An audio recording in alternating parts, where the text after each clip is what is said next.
Hi, Lana here, Lana's Lantern Holistic Women's Health and Fitness. You can find me at lanaslanternhealth.com. And I also have links below for different programs we have for aging women working together to take charge of our own health. So today is Blow My Mind Tuesday, and I want to talk about mental health today. So I've been doing carnivore for 27 days now, the carnivore diet. I started it for autoimmune issue reasons, and also I had some cysts on my organs and uterine fibroid that I was wondering if a carnivore diet would help. So I want to talk about mental health because during the carnivore diet, for the first time in my life, I do not have anxiety. My mood is stable, and I cannot believe how stable it is. And my family can't believe it either. My husband tells me that it's like I'm a different person. The chaos of the family and the children and whatever's going on, I'm not reactive. And I am noticing that a stable mood is something that, like I said, I've never really had a very stable mood, but I didn't even realize it before. I thought I did, but I would have anxiety. I would get really, really nervous in different situations, like at work. I would be very self-conscious, to the point where I was so preoccupied with being self-conscious that I couldn't really listen to someone when they were talking because I was so worried about how I appeared or how, all of the things of being self-conscious, right? So I couldn't focus very well. And now I'm finding all of those things are just fading away. It's like my mind remembers that I would normally react this way or that way. I'm 46 years old. And I do want to add that I don't take anything for menopause. I have some changes happening, but since starting the carnivore, a lot of my menopausal symptoms like intense breast pain, hair loss, the breast pain's gone. And the hair loss has already reduced after 27 days. And I'm sleeping so well through the night. So I wonder, it's blowing my mind how much food impacts our mental health. That's what's really blowing my mind. And I'm wondering if carbohydrates are creating some mental illness. If maybe what we call mental illness, I don't want to say it's mental illness because we have a lot of labels on a lot of things that I think are very, very common.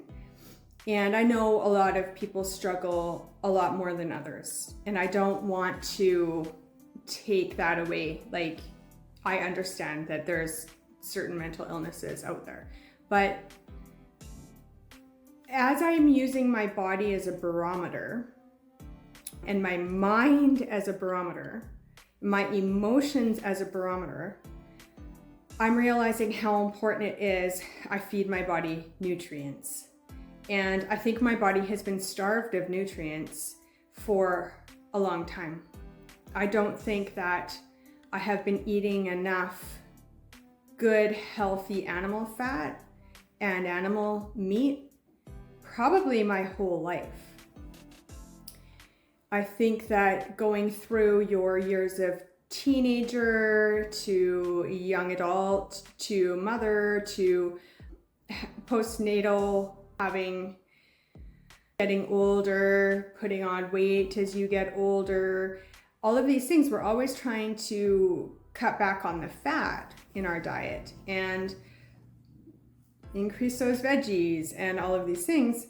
And I think that we might be really harming our mental health and our emotional well-being, as well as those people around us too.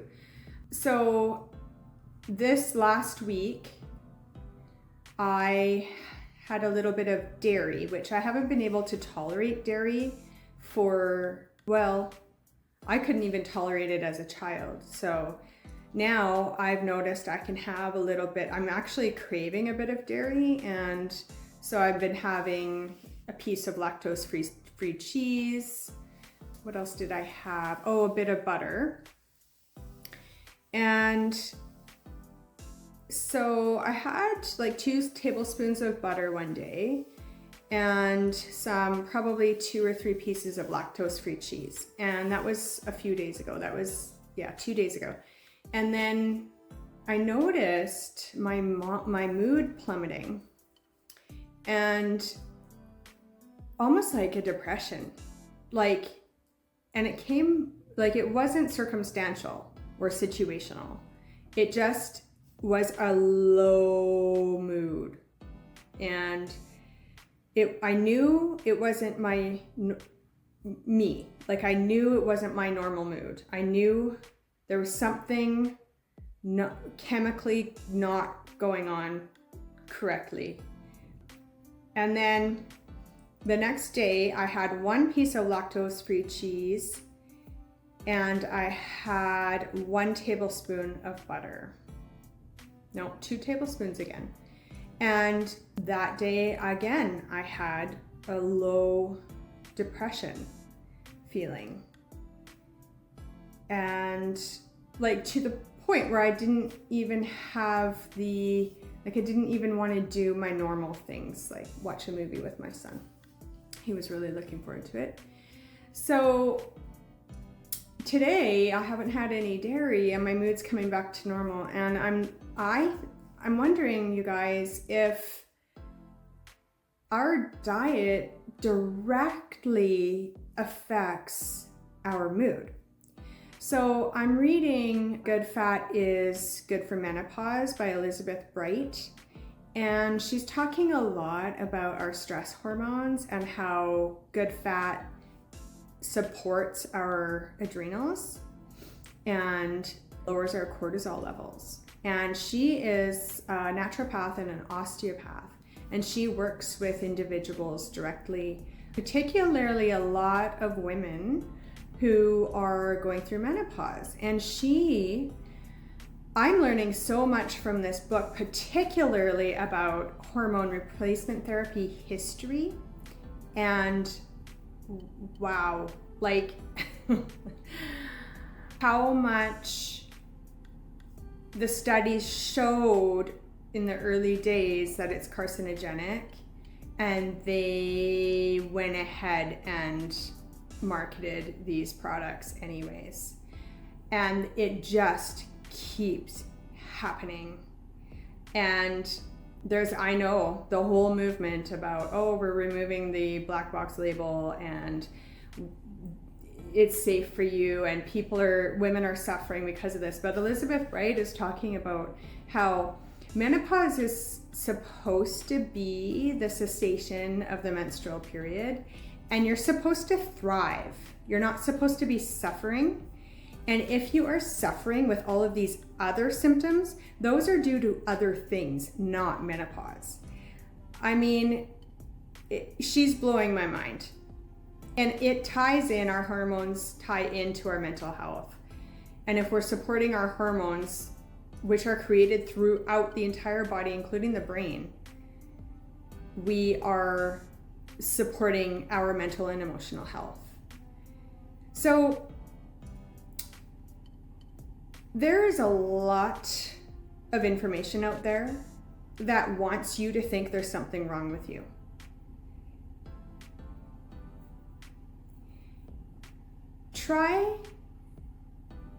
Just sometimes, try to flip it around and think, nah, I don't think it's me. I think there's something affecting me. That's what's wrong. There's something not working for me. Something is not a fit for me. Flip the script. just once in a while, give it a shot, okay? Look, sometimes it requires elimination diet to like clear all the clutter so you can really hear what your body's saying to you.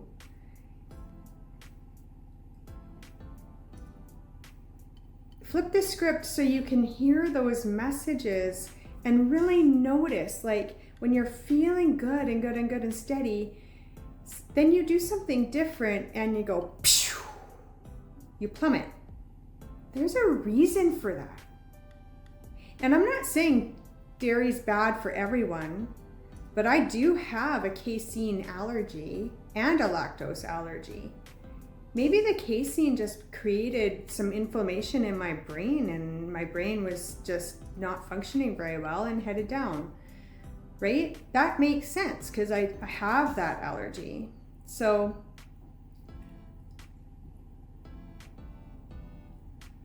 flip the script, blow your own mind in how well you can function, how you can have all these problems. You don't need to take something outside of yourself to fix it. You don't need a medication to fix it. You don't need a source out. Your body was made perfect. We just have to figure out how to treat it, how to feed it properly for us as an individual. I hope you can hear me today, that there's nothing wrong with you. You don't need someone else to fix you. You need to clear the clutter so you can listen to you. Think about your mood stability and the reality of that. How stable is it? Are you extra sensitive? Are you reactive? Do you lose your temper?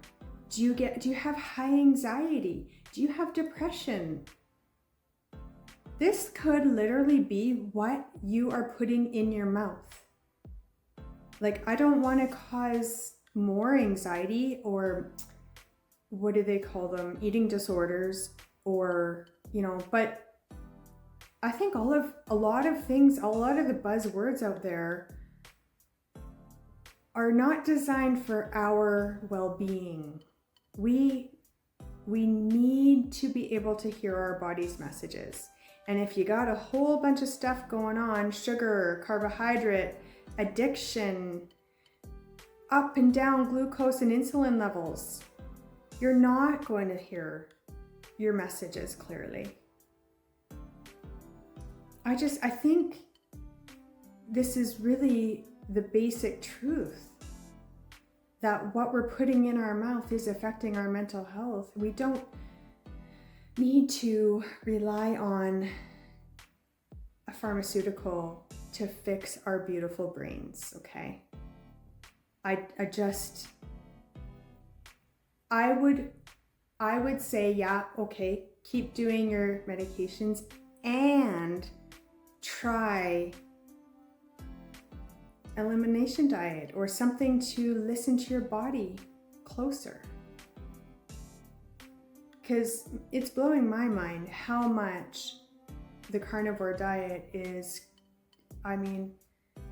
sometimes I feel like a different person myself. My husband's telling me I'm acting like a different person, but sometimes I feel like I'm a different person. And typically at 46, 47 years old, we are going with erratic behavior. Our behavior, they say that women go kind of crazy at this age and stuff. And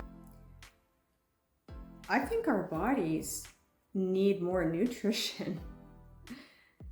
Good, solid, dense nutrition. And I think that's what our bodies need to calm down everything, our whole nervous system. So it's blowing my mind how much my diet affects me. And I think that is a very common theme. I'm hearing it with a lot of other carnivores, particularly women. In fact, some relationships in their lives are falling apart because the other people aren't getting the drama that they're used to. And the relationship just doesn't work because there's not a ton of drama there. So that tells you a lot about carbohydrates. I mean, even try a keto diet. Even try keto. Clear a lot of the clutter and try keto. See what happens for you. All the best to you. Happy Blow My Mind Tuesday.